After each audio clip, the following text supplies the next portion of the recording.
Well, good morning. About 2.5 months ago, our director pulled Terry and I in and some of our other staff to kind of develop this H2Ohio program that we rolled out at the beginning of February in the Maumee Basin. So everything we're going to talk about today didn't exist on Thanksgiving Day. So we hope you give us some patience as we go through this. We have some districts that are enrolling. We have had tremendous sign up so far. I don't have any numbers to share with you today. Neither does Terry, but we will tell you that the sign up for this has exceeded our expectations. So back in November, the governor announced H2Ohio statewide, and H2Ohio is not just the Department of Agriculture. It is a collaboration of 3 agencies: the Ohio EPA, the Ohio Department of Natural Resources, and the Ohio Department of Agriculture. Essentially, we have 2 years worth of funds that were committed in the biennium budget, which is the 2020-2021 biennium budget, and the legislature is working on long-term funding for this program going forward into the foreseeable future. In the biennium budget, the legislature approved $172 million for H2Ohio. They allocated a little over $8.5 million for EPA. EPA is working primarily on home septic system repair and replacement. The Ohio Department of Natural Resources received $46 million, and they're primarily working on wetlands. And ODA has received $30 million to work on implementing cropland practices. That leaves about $87 million that's been not allocated to date. If we spend our $30 million, ODA and the districts, we can go back to the controlling board and ask for additional funds. So these are the practices that the governor, this is kind of a fact sheet that the governor handed out at his announcement back in November. Primarily, we're dealing with, at our division right now and with the saltwater districts, the first 7 practices that we consider to be cropland practices.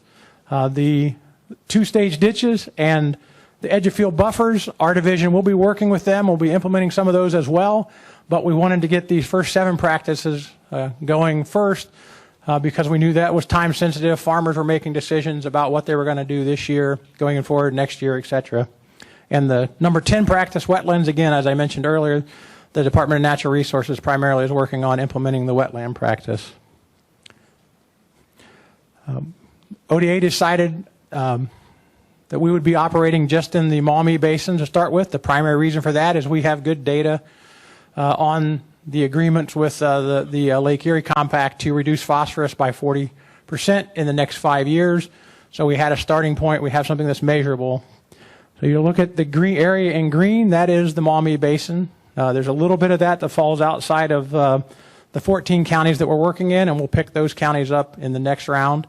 Also early on, we decided that working with soil and water districts and working with producers, in the past we've had some programs where we stuck strictly with watersheds, and that becomes confusing sometimes for producers, for districts. Part of the county's in, part of the county's out. So we decided early on that we were just going to do the entirety of those 14 counties.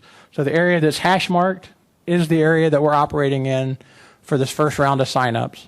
So if you live anywhere in Mercer County or anywhere in Auglaize or Hardin or Wood, you're eligible to participate in this program. And as I said, there's a small bit of the basin in Shelby, Wyandotte, and Seneca, which we are not operating in right at this moment.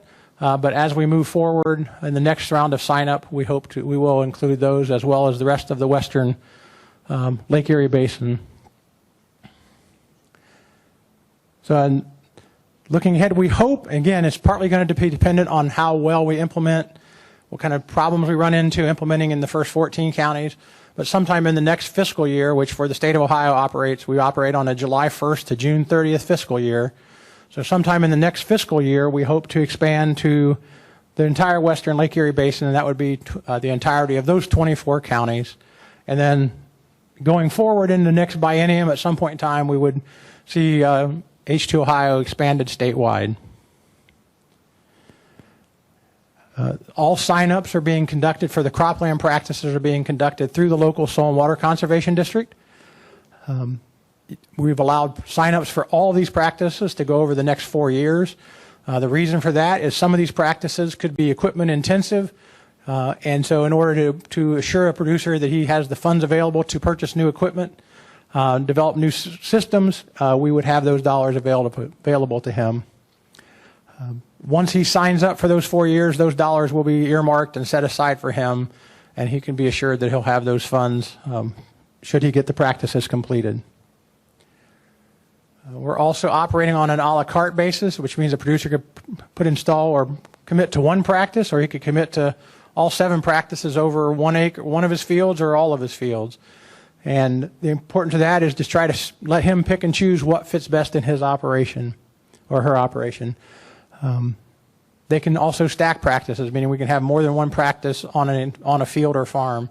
And Terry's going to talk about in a few minutes about how some of those practices might fit together. Sign up began in February. We had 14 counties involved. We had 8 meetings similar to the information we're presenting here today. We had over 2,500 people attend those 8 meetings. And we've had about 900 producers that at those meetings requested an appointment with their local soil and water conservation district to sit down and talk about this program. So again, the interest amongst producers in those 14 counties has been tremendous. And it is being handled on a first come, first served basis. We are going to have this sign up through March 31st. And by that, we don't mean that everything has to be done. But the producer has to have been in, made contact with their local district, and asked to have an appointment. Some districts are backing up a few. I see a few of the district folks in the back have got appointments probably already almost all the way through the end of March. So the appointments can go into April, but we just want to make sure we've got everybody on the books and before that March 31st deadline. So this is the largest, by far, I think, the largest conservation effort we've attempted at the state level in Ohio. Our goals are 700,000 acres, and I think probably over the course of those 4 years, we're probably past that at this point, but I'm not going into any more detail than that. And we are working with commodity groups, ag retailers. This is not just an effort from ODA and from the soil and water conservation districts. As Jordan mentioned in his presentation of the OACI, this is an effort of all the livestock commodity groups, all the grain commodity groups, a lot of environmental groups, universities. There's a lot of people involved in H2Ohio.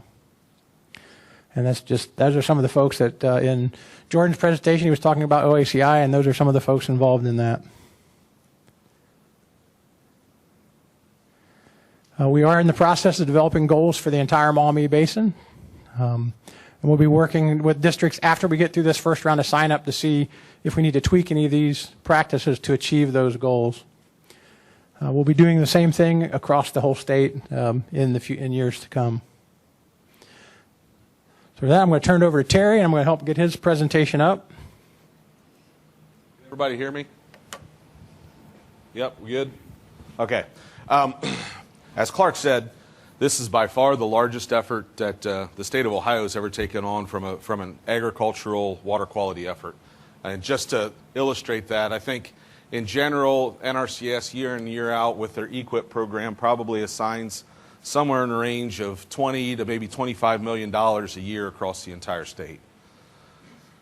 As Clark just laid out, right now we're looking at a pot of money that we're trying to go through of approximately $30 million across 14 counties. So it's going to be a large work effort, and I guess the one thing that I've been begging people for is for a little bit of patience and understanding, because while we're doing our best to try to answer all the questions that have come in for this program, we're getting overwhelmed with questions that we never anticipated on how the practices would be looked at, some of those sort of things. So I'm going to go through the practices right now, and as Clark said, we're focusing on the first 7 practices, and these are really agronomic practices that we feel are available or possible to conduct in the majority of the acres out there. So I'm going to go through these practices one by one, but if you look at them, our first 4 practices here, we're really trying to look at the soil tests, the nutrient recommendations, be critical of those recommendations, make sure they're following Tri-State Fertilizer Guide, and then try to improve the application and or timing of those nutrients, whether they be from a fertilizer or manure, to try to reduce the risk of those nutrients running off. Because at the end of the day, The whole purpose that we have these monies to work with is to improve water quality. And across the agricultural landscape, what we're looking at is nutrient loss from our cropland. That is number one, our goal in these practices is to try to reduce that loading that we're losing, the loading from nitrogen and phosphorus from our cropland. Then the last four, or the last three, or the next three, really start to focus in on the erosion side of it. If we reduce erosion, we know that we'll reduce nutrient losses.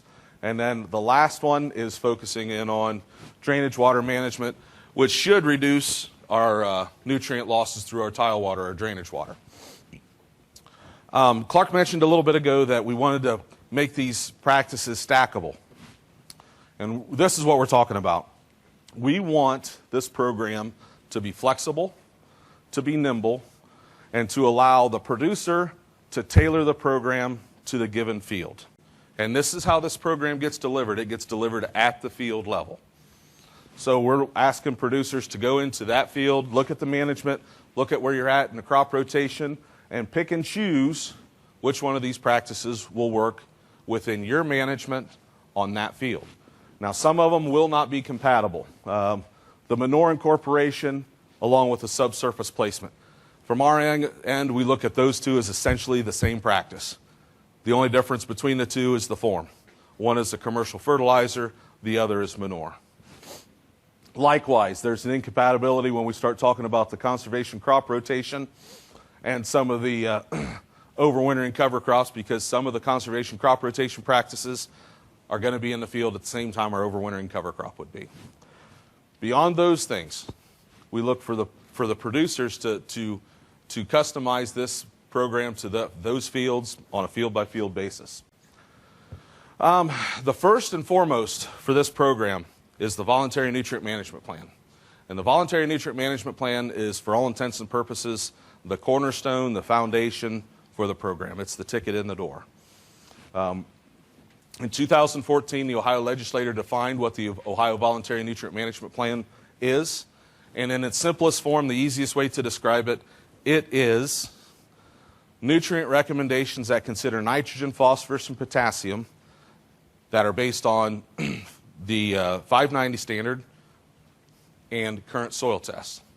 Current soil test would be a soil test that is less than 4 years old. And 590, if it's commercial fertilizers, is going to say you're going to use the Tri-State Fertilizer Guide to make those recommendations. And then the last two things that this plan would have in it would be how it's going to be applied and the season in which it will be applied. So broadcast in the fall or injected in the spring. That's what the Voluntary Nutrient Management Plan is. It's built on a field-by-field basis. So through the program, we're looking to develop these plans through the program. So to apply for the dollars, to apply to the program, to participate, you do not have to have this plan written prior to application. It's got to be developed, and it has to be developed and certified by the Soil and Water Conservation Board of Supervisors prior to any payments from the program being made. Upon approval of the Voluntary Nutrient Management Plan at the Soil and Water Conservation District level, the producer will receive a $2 per acre incentive payment. Then for each of the 4 ensuing crop years, upon completion of all your nutrient management activities across those acres, come in, review the application records, verify that the nutrient management plan is being implemented. It results in another $2 per acre payment for years, I'm going to say 2, 3, 4, and 5. So it's an additional $8 per acre. The total payment from the program for this practice over that 4.5 years is $10 per acre. But again, the process is current soil tests, nutrient recommendations according to the 590 standard, approval of that plan at the district level. That'll get you the $2 per acre payment. And then each crop year after that, there's an additional $2 per acre for implementing that plan. Our next practice is variable rate phosphorus application. As we said, we are starting this program from scratch. It's a little bit, it seems like a long time ago now already, Clark, but Thanksgiving, this program was nothing but a blank sheet of paper and a question mark as far as how many dollars we had. So in order to simplify the implementation or the delivery of the program for us at the Soil and Water District and at ODA's level, we decided to focus in strictly on the phosphorus side of things. So what we're trying to do is maximize the use efficiency of our phosphorus fertilizers. For this practice, we have to have grid or zone soil sampling in place. That could be part of the voluntary nutrient management plan. We use the 590 standard to develop the size of those grids and zones. So the grid has got to be no larger than 6 acres, zones no larger than 12 acres. Once we have that, we'll have the prescription that comes from the ag retailer, which makes up your voluntary nutrient management plan. As a producer, you go out and apply those nutrients at the variable rate through a variable rate process. Once that's completed, we're going to ask for your as-built. We're going to review your as-applied maps. So those VRT application maps, the as-applied maps that you're going to get from your ag retailer, that's going to be our confirmation or verification that the practice was completed. And for that, producer will receive $8 per acre. Now, that $8 per acre is for the entire field, because we're not really going to know how many acres is going to have some sort of application on until we got the nutrient management plan in place and the application is complete. So for this practice, if you have signed up for VRT and you're in a 40-acre field, you're going to get that VRT payment for the entire 40-acre field. So that payment would result in a $320 payment. Subsurface phosphorus placement, again, is very similar to the last. But what we're trying to incentivize in this practice is to take our phosphorus fertilizers directly from the tank and put them directly into the ground. So a surface application of MAP or DAP with incorporation does not fit the bill here. It's got to be directly injected into the ground or placed. We have research that says this is one of the best ways to reduce phosphorus losses is by placing it directly to take away the possibility of having it washed off the surface. However, to go through a process like this takes a lot of horsepower and a lot more time than a broadcast application. So for this practice, the payment received is $30 per acre per year, or $30 per acre where the placement was conducted.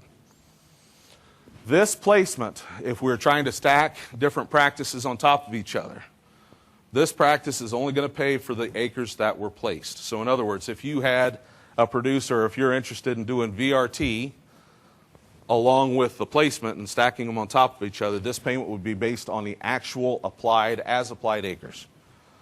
The verification for that is going to be similar to what we do for the VRT. We're going to be looking at those as-applied maps or the as-applied records for the placement for this practice.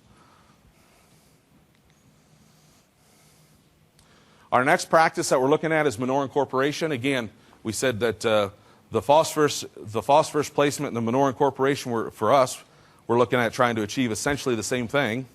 However, the form of phosphorus is just different. For the manure incorporation, we're in a very unique situation for this practice, and we're very sensitive to some of our needs for this practice. On one hand, we're providing incentives for producers for manure application.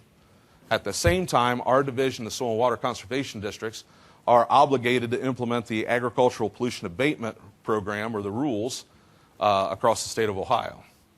So if you as a producer are looking at this practice specifically, you will notice that we have a very long description, a lot of requirements for it. The reason for that is we did not want to get into a position where we had one of our program participants that we were providing incentives to incorporate manure wind up in a valid manure complaint. And the key word there in what I just said is a valid manure complaint. We know and understand that in many areas, in those 14 counties, they haven't seen manure in quite a few years. And we recognize that as manure gets moved into those areas, we're likely to get a complaint. What we want to avoid is a valid complaint, where we have an actual discharge happening as a result of the application. Because those two, we're going to be on one side of you giving you money or providing the producer dollars to make that manure application, and then also being an enforcement action on the same possible acres. And that's what we want to avoid. So what we're looking at is we're utilizing the 590 standard again. And if you want to be eligible for this practice, the ground that's going to be receiving the manure has to be below 50 parts per million on a Bray P1. Or if you're using a Malick 3 soil test, that's 70 parts per million.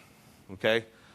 Fields that are above that limit, above the 50 parts per million, they're eligible for payment on all the other practices, just not eligible to receive the incentive payments for the manure incorporation practice.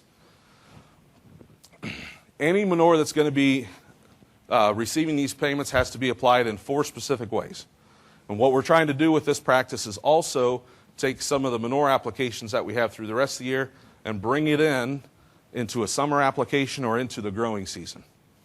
So the first way would be a reflection and conducting, applying the manure as a side dress to a growing corn crop. It's the same research that Glenn Arnold's been doing for the last several years, where we're taking manures and we're injecting them directly next to a growing corn plant. The second option would be to surface apply manure onto a growing corn crop and then incorporate that manure within 24 hours. The third option would be to surface apply manure and incorporate that manure within 24 hours and then follow that up with a cover crop. One of the things that we have in the 590 standard, that basically it says if you apply more than 50 pounds of plant available nitrogen during the summer months, you have to have a plant out there to take up that nitrogen, to reduce nitrogen losses. So that's where the cover crop requirement comes in. And the last and on that one is all of that has to be done. So the manure has to be surface applied, incorporated, and the cover crop planted, and all that has to be completed by October 15th. And the last option would be to go into a field and directly inject manure, plant a cover crop, again, before that October 15th date. The payments for these, again, we're trying to incentivize that different application window. So the incentives for these are, for a producer who's using poultry manure, the incentive is $35 an acre. For any other manures, that incentive payment is $60 per acre. And what we're trying to incentivize, again, is to bring that manure application out of the fall and bring it up into a drier time of the year where we've still got crop production or plant growth, crop growth in that field. That's really what we're targeting with this practice.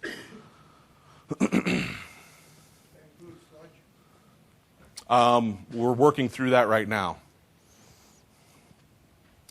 The next practice is conservation crop rotation, small grains. In our conservation crop rotation, really all we're trying to do is broaden out the crop rotation. So for a corn beans rotation, we're looking at bringing in and overwintering annual wheat, rye, barley. Okay? And that's essentially the biggest part of it. For this practice, we got to follow the wheat guideline or the production guidelines for the wheat, or rye. The crop has to be taken through to harvest. So you got to harvest the small grain to participate in this program. The payment for this is $35 an acre for those acres. The second option under the conservation crop rotation is a forages option. The forages is just to insert hay or alfalfa back into the crop rotation. The payment is $35 per acre. It has to be in that forage for a minimum of 2 years. And any nutrient applications that are conducted on that field have to take place between March 15th and October 15th. Again, we're just trying to bring in opportunities to have more summer or late summer and early fall nutrient applications and nutrient management activities. The overwintering cover crop. The overwintering cover crop is exactly that. We're looking to establish a cover crop that overwinters and is going to be maintained until March 15th the following year. For this practice, if producers have a multiple species mix that they usually like to use, that's fine. our requirement is that 50% of the seed mix has to be an overwintering species. So if you got producers or if you like to use radishes or something like that as part of the mix, that's fine. But 50% of that seed mix has to be an overwintering variety. Participants will receive an incentive payment of $25 per acre, and this cover crop has to be maintained until March 15th the following year. After that March 15th date, the producer can take it and harvest that as a forage. If they wanted to graze it, they could graze that as well. Within all of these, the overwintering cover crops, the conservation crop rotation options, within our rules, none of these areas will be permitted to receive manure during frozen or snow-covered times of the year. Again, if we have producers that need to use those areas and need to haul manure in the wintertime, Ohio Revised Code already says it has to go onto a growing cover crop. So we're not going to incentivize those acres that would have that application made to them. And the last practice we're going to talk about is the drainage water management. We've installed roughly 1,200 of these structures up here in the western Lake Erie Basin over the last several years. Really what we're looking for is a structure where we can, for all intents and purposes, raise the water table in the drainage area above that, or in the tile system above this water control structure. So the drainage area above the control structure has to control a minimum of 10 acres. The design of the structure will be handled at the local soil and water conservation district. And the outlet pipe has to be a minimum of 6 inches in diameter. For structures, into the typical structure, the payment for the structure is going to be $1,500 per structure. And then for years 2, 3, and 4, there's going to be a management payment of $200 per structure each of those years. When the Soil and Water District goes in and puts the design together, they're going to come up or detail a management plan, operation management plan for that structure. From the state's perspective, where we get our nutrient reductions is when we have these stop logs in the structure raising that water table in the field above the structure to about 12 to 18 inches below the ground. That's when the state of Ohio recognizes their nutrient reduction. And we're going to be looking at after harvest and prior to planting. So from I don't know, middle of November, 1st of December, through the middle of March to the 1st of April is when we want those stop logs down. That's when, that's when we reduce the nutrients coming out of the end of this pipe. Most producers want to use those and manage those stop logs through the growing season to provide more moisture, keep more moisture in the field, which is great. That's all well and good. But we're also asking producers to manage this through the wintertime as well. In cases where we have extraordinarily flat fields, in fields where we've got a drainage ditch next to it and we've got a 4-inch lateral going into the open ditch every 40 feet or every 50 feet. In those instances, instead of installing one of these structures at the end of each 4-inch tile, we'll go ahead through the Soil and Water District and design a submain or a collector main to collect all the water out of each one of those laterals and bring that to one structure and control all of that with one structure. For those instances, the producer, where a submain is required, will receive a payment of $4,000 instead of the $1,500. The additional funds are used to install the submain and to make all the connections of the 4-inch laterals into the submain. Those are the practices that we're incentivizing. You have got a Cliff Notes version, flying at 20,000 feet, hit the highlights version of it. That same information is included in your packet, I think on the second page. It goes through very similar information along with the payments. Keep in mind that as you go to the Soil and Water District and you start to ask them questions, each one of these practices has 1 or 2 pages of requirements that have to be completed to meet the full extent of the program, the full program requirements. We talked about bundling or stacking practices, and this is kind of some of the things that we're talking about. This piece of equipment right here has the ability to variable rate, place, fertilizer, and put down a cover crop all with one pass. So when we talk about stacking practices, if we were looking at a producer and they wanted to use the overwintering cover crop plus the subsurface placement and the variable rate option, they could stack all 3 of those payments together, boom, boom, boom, and accomplish that with one pass, with one piece of equipment. So that's where, on a lot of these things, we're looking for, the creative side of the farmers to tell us the best way to do these sort of things. Another option, if many of you, I don't know if any of you participated in the small grains program that we made available through Senate Bill 299 funds. And we don't have a small grains program, so to speak, but we can do the conservation crop rotation of small grains. So we're going to plant a wheat, barley, or rye. We're going to harvest that in the June, July time frame. We could do potentially a variable rate application of manure and then incorporate it, and then bring in a cover crop in behind it. Within that, we have just stacked 4 different practices on that field through those payments. So that's what we're looking for producers to do, is to stack those practices in a system like this, such that we bump up the payments that the producers are getting, and at the same time reduce our likelihood of manure or of nutrient discharge from those fields. For the voluntary nutrient management plan, some of the things that we're looking at is, okay, the voluntary nutrient management plan is fairly simple, straightforward. Where does the CNMP come in? Where is the livestock producers out there? What's the requirements there? For a livestock producer, somebody who is producing their own manure, that voluntary nutrient management plan is going to have to be a comprehensive nutrient management plan. Like I said, we're in a unique position where we're providing incentives on one side, but we're also enforcing ag pollution abatement rules that look at manure and sediment on the other. So we want to make sure that all the nutrients that are being developed and produced at that farm are being handled properly.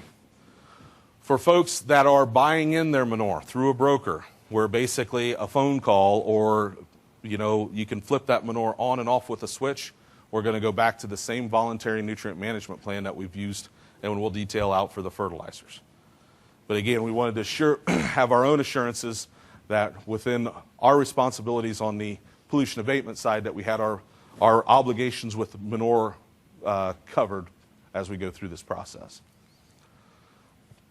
The voluntary nutrient management plan for producers that want to write their own, we have a spreadsheet where you can do it. I will tell you that through our process and through our paperwork, we have the option for producers to write their plans, for the Soil and Water Conservation District to write their plans, for an ag retailer or a CCA to write their plans. And after the last 4 weeks, I think interest is such that I don't know that we're going to be encouraging districts to offer that service. To be perfectly honest, the interest that we've gotten to this point has been pretty much overwhelming, and I don't know that we're going to have time to develop those. So as a producer, if you want to use our spreadsheet, if you want to take that to your ag retailer or to your CCA, you're more than welcome to use that. But to be perfectly honest, the response that we've gotten to this point in time has been very, very high. The key thing for the producers, and the reason why this is up here, on the back side of the sheet, it goes through the record-keeping requirements that are specified in Ohio Revised Code. And those are the records that we're going to be looking at for the implementation of the plan. So make sure as a producer, or make sure that your producers do understand what the record-keeping side of this requires. It should match up, Kip. It should match up pretty well with the 4R certified requirements. I think they're one and the same, or nearly one and the same. But the record-keeping requirements, that is going to be what verifies the completion of the practice. Now, as I said, a couple things is we're developing this program as we go, and we're trying to implement this program the best we can as we go. We are taking questions and trying to answer questions the best of our ability, and one of our biggest desires through this phase right now is to deliver a consistent program. And what do I mean by that? I want the program to be delivered in a consistent manner such that the people that are asking questions in Williams County are getting the same answers to those questions that we do in Hardin County. And the questions are answered the same way in Mercer County as they are in Lucas County. So when we get questions, we're trying to avoid just giving a knee-jerk or an immediate response to that. Even though it might sound like a simple question, we've noticed and we've learned in the last several weeks that once we look at this practice and we answer this question this way, well, it means that we've got to answer this question for this other practice this way, because they all end up kind of tying together. So the thing that I'd ask everybody at this point in time is a little bit of patience, because if you have a question, we are not going to have an immediate response if that question's not been asked before. So with that, I think we'd love to take some questions from you folks, and we'll try to answer them the best we can. You know how a little bit ago you said you're kind of overwhelmed with responses? You guys going to have enough people to go around throughout the season to make sure these guys aren't just signing up and getting free money and not going through what they wrote down that they were going to do? So the question was, is with the program interest that we have right now, do we have the people to verify that everything's being done according to Hoyle? We're working out our ways to do that. I think from the nutrient management plan standpoint, we're going to be doing a lot of the things that NRCS has done in the past, where we spot check. You know, we're going to have the plans because they're going to be certified at the Soil and Water District. We're going to look at a percentage of those to make sure they're following following the planning guidelines. And then we're probably going to be going a similar route with the practice implementation. But we are going to be checking those. Our goal would be to check all of them. But right now, I don't know how realistic that is. Obviously, if we have a history of somebody skirting the edges or cutting corners, they're probably going to get checked a little more closely than somebody that has shown a record of being in full compliance. But we are looking at some minimum check level for all of them across the board. Other questions? This conference is showing that gypsum has reduced phosphorus leaching. Why is it not part of the program? So the question is that this conference has shown that gypsum applications have reduced phosphorus leaching. And to be perfectly honest, I think we wanted to start with these to get our feel for these and see where these take us. I'll be perfectly honest, for where we're at now, we might have selected too many practices to manage and see through. But again, that's going to be part of the thing. This is going to be a program that adjusts and has changed with time. And, you know, this is where we're starting out. This is what we thought would be a manageable start for us. And that once we picked the road, we just started going down it. So I think I had a question right here.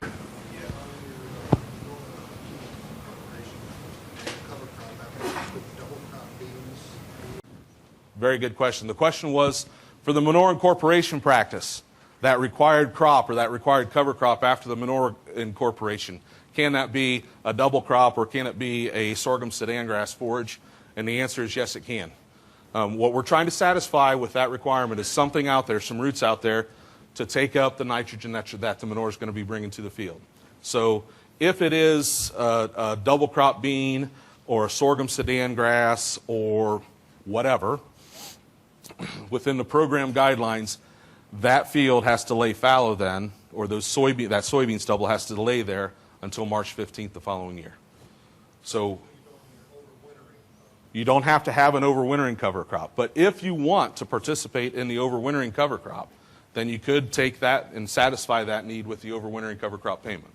So if you had a field where you had, let's say you had a wheat field, a small grain, and you did a manure application, you put out some, I don't know, let's say a rye or a wheat that would overwinter, and you wanted to take that off as a forage the next spring, you could do that as well.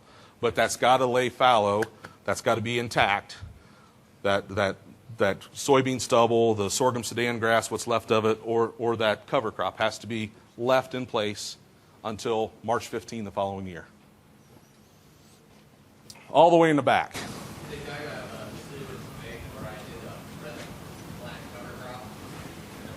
Can you speak up? I can't hear you.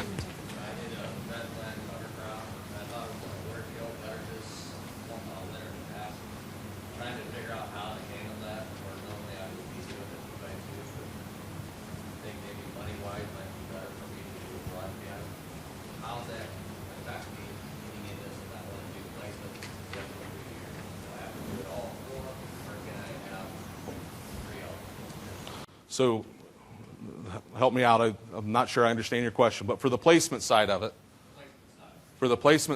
once you start to go down the road with a placement, we're looking for all the phosphorus that's going to be applied to that field through the program, through that agreement timeline, would be placed. So My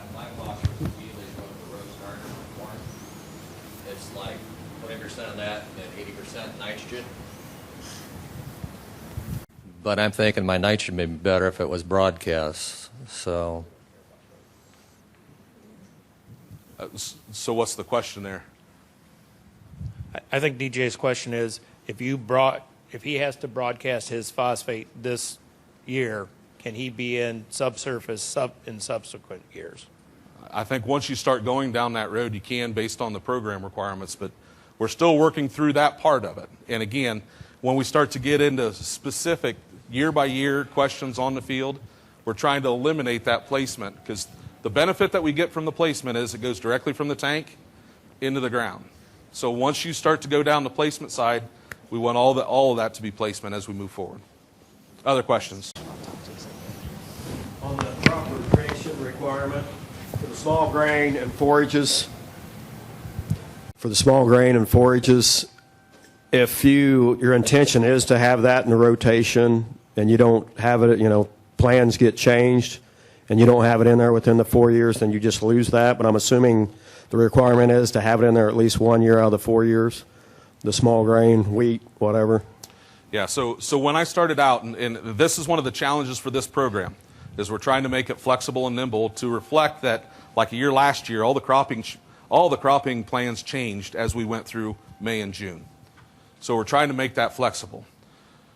At sign-up, if a producer says they want to do conservation crop rotation, they're going to tell us what acres and what fields they're going to conduct that in and what year they're going to conduct that in.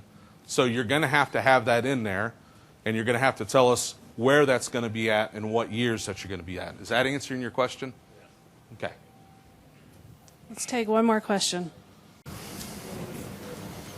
One. Here. If you're putting fertilizer with the corn planter 2x2, 1034-0, is that a practice you get paid for? Potentially, if you're putting down enough phosphorus. If you're putting enough phosphorus down with the planter, we want it to be significant, you can't get paid for that. But got to keep in mind is that you got to have a phosphorus recommendation on those acres to begin with, number one. And number two is once you start down that road, all the phosphorus has to be placed. So you're not going to come in with a field and get a payment for phosphorus placement this year, then do a broadcast application next year, and then a placement again in the following year. So once we start to go down that road for placement, it's across the board. All the phosphorus that's going to be applied is going to be through that. That's got to be variable rate. No, it does not have to be the question was, does that have to be variable rate?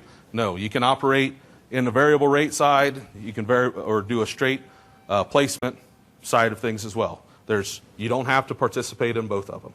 But as you go through the program, you're about forced to pick either one or the other, or both all the time, as opposed to flip-flopping back and forth between the two.